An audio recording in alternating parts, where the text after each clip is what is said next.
Hey to everyone, and welcome back to the channel. It's your host, Uthapen Dragon, and today I'm going to share with you guys where I go to farm Aya. As I said in my Natural Cells video, this series is mainly for the baby birds, because hey, I was a baby bird once too, and starting a game as complex as Warframe requires a lot of googling and YouTubing. When I first started Warframe, I needed to farm Aya for the Wukong resurgence, and I had absolutely no idea what that even was to begin with. And when I made my way to YouTube for the answers, there was a bunch of different videos that gave a whole bunch of different places that I should go to farm Aya, which led me to still farming all those places just to find the right ones. Since there's a new Prime Resurgence coming along in the next few days, I know everyone is gonna start panicking for Aya. And because none of you know how to use Google properly, I'm going to share with you, after all my trials and errors of farming Aya, the only two places that you should go to farm Aya. As usual, towards the end of the video, I'll provide you guys with the tip and some tricks I use to make the most of the farm, making it more efficient, and the warframes I used as a former baby bird that made the farm more convenient for me. Firstly, for the slow people here, what is Aya? Well, it's this blue droplet of holy water that you give to this lady for a cabbage. Now, there are two places I go to farm Aya, and these two places are perfect for farming Aya because not only are you farming Aya with the best drop chances in the game, but are also farming other necessities simultaneously, making it the most efficient way to farm and removing the need for you to invest time into farming these other materials in a different mission in the future. The two places are Fortuna and Necrolisk.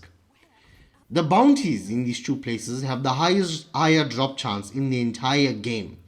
And to obtain this higher drop chance, you're going to be focusing on level 40 to 60 bounties only for both of these places. Do not do any other level bounties because the drop chances are significantly lower and the rewards are ass cheeks. Now, if you're a baby bird and you know who you are, don't even look at the steel part missions because the drop chance is identical to that of the level 40 to 60, but these enemies will clap your baby bird cheeks differently. Starting off with Fortuna. Between stages 2 to 3, you're looking at a 25% higher drop chance. At stage 4, there's a 21.4% drop chance. And at the final stage, you're looking at a 50% drop chance. Whether you believe it or not, this is the highest drop chance in the game. Realistically, each bounty mission should take you about 15 minutes. But if you're as fast as the runs, you should be done in 10 minutes, averaging 2 to 3 Aya per bounty mission. The pros for farming Aya in Fortuna and why I think it's the most efficient farm. Because in the course of doing Fortuna bounties, you'll also be farming Kuva in a very minuscule amount, of course, as a staged reward. Please. Each riven roll is like 3,500 Kuva.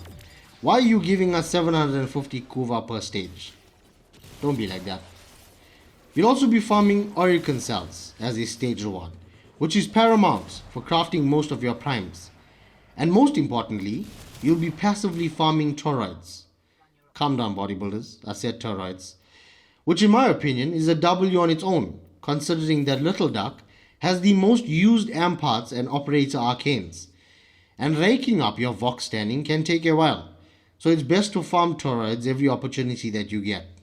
The frame I used that helped me through my baby bird stages in these missions would be Mesa. And the reason why I chose Mesa at number 1 being that the Fortuna bounty bonus missions are all time based, needing you to kill enemies and do things in quick succession in order to achieve the bonus reward. With Mesa's auto targeting system, you'll be clearing out the enemies as quickly as they're spawning. And she has additional layers of survivability that are just perfect for the corpus. At number 2, there are 2 crackhead stage missions here that always ruined my perfect bonus runs. And really, they just make zero sense as to why they're even a thing. But Mesa does make really quick work of them. And that would be capturing the containers and protecting the drone. These 2 bounties with their nut job bonuses always ruined my perfect bonus runs, which is going to lead us to the cons of farming Aya in Fortuna. The bounty bonus missions in Fortuna are extremely unforgiving, especially to newer players, which is really dog ass because you have to get every bonus mission done in all 5 stages in order to get a bonus reward in the final stage. And if you fail just one, you don't get the bonus reward at all, which just sucks. The bugs seem to like the Aya farm here as well, because Obvalis has a lot of its bounty missions riddled with bugs. But besides these 2 cons, Obvalis is still my favorite spot to farm Aya. It holds its spot as having the highest Aya drop chance, and in an hour you should average at least 12 Aya without having the need to pray to Arden Jesus. On to Necrolisk. At stage 2 to 3, you're looking at a 28.5% drop chance. Stage 4 is a 22.2% drop chance. And the final stage is a 43.5% drop chance, holding its spot as the second best Aya farm in the game. Realistically, these bounties should take you about 10 to 15 minutes as well. But if you are slow, as I know you are, T's and C's apply. You should be averaging between 1 to 2 Aya per bounty mission. The pros of farming Aya here, and what stood out the most to me, is the endo. Each stage has a high chance of giving you 1,000 endo. Some bounty missions you'll be averaging 4,000 endo. Since I started farming Aya here first, I netted myself hundreds of thousands of endo in a very short space of time as well. And in my opinion, this has to be one of the best endo farming spots in the game. Besides giving you no need to farm endo in an additional mission and wasting your time, the Necrolisk is also a convenient spot to farm neurodes, mutagen samples and plastids, especially for the baby birds that don't have much of their star chart unlocked. The bonus missions here are also way more forgiving than in Fortuna, making farming Aya here feel like you can unclench your butt cheeks. And because a lot of these missions are mainly defense based, the frame I found the best to use would be Hydroid. Not only is Hydroid's fourth ability perfect for infested crowd control, making defense here a breeze, but his third ability will also prevent you from getting one shot by Toxin Eximus infested. Now, even though farming Aya in the Necrolisk is relatively easier in terms of difficulty, and has a solid drop chance rate, in my experience, the only con here is that it feels like the Aya drop chance in the stage rewards are really RNG based or bugged. In Fortuna, I know I'm guaranteed some Aya in the bounty mission, but in Deimos, I can either get 4 Aya in one bounty mission or run a few bounty missions and get not a single Aya. Which is why I moved over to Fortuna, because the Aya drop rate just feels more reliable. But that is the only con I found in the Necrolisk. In terms of what weapons you should use, my friend, it's star chart difficulty. You can use your operator to kill these enemies.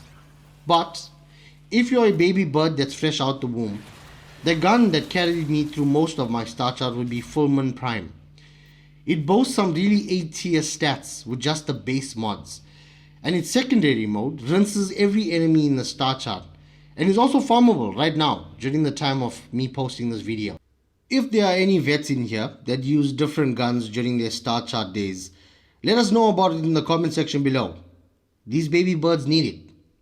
Now, for my tip and tricks that I use to make farming Aya more efficient and giving it less of a Ligma feeling, because it can become very Ligma farming Aya. At number 1, if you're fresh in the game, please get yourself a Archwing before running these bounty missions in the open world. It will make traversing the open world maps much more pleasant. Trust me, I walked this map for weeks before I realized you can use your Archwing in the open world. And my god, it was rough. Number 2, besides for use in the open world, your necromechs are useless. So if you want to sniff some copium with me and comfort yourself knowing you're using something that took you days to farm and days to craft and feel like it actually serves a purpose, make sure to equip it in your gear wheel and forma it. Besides giving you mastery rank and being the only place you can level it up, it's just comforting knowing that your homie has a place that he belongs. At number 3, if you're noticing that the Aya is not dropping as a stage reward, leave the open world and restart the bounty. it should temporarily fix that bug. Number 4, the bounties have different mission types. In order to access these different mission types for the level bounty, after you're in the open world and you've completed your bounty, look for the NPCs in the open world that give out the bounties and look through the different mission types they're offering for that specific level. If you were leaving the open world to restart the bounties every time it finished, my friend, there is nothing that I can say to you to give you comfort after being that person. Number 5, if you are running a rare share after farming all this Aya and you run out of resurgence relics, please do not make your squad wait as you go to Maru's Bazaar. You can buy the resurgence relics from your market in your orbiter under the Prime Resurgence tab. God. Now that I've given you all my tip, what you'll do with it is entirely up to you. If you want to cope running Hepit endlessly for a 6.6% drop chance of getting 1 Aya, be my guest. After all the countless hours of farming Aya, I've proven, at least to myself, that both Fortuna and Nectarus have the most reliable and efficient drop chance in the game. It, however, does still take some time to farm Aya. But hey, stop trying to get everything for free. After a while of you running these missions, you'll develop your very own tip and what works for you, and will also find the mission types that feel just a little less ligma to you. And that, my friends, is going to bring us to the end of this video. If you guys know of any other Aya farming, please don't let us know about it in the comment section below. You're wasting our time. If you found this video helpful and it gave you the guidance that you needed, don't forget to hit that like and subscribe button.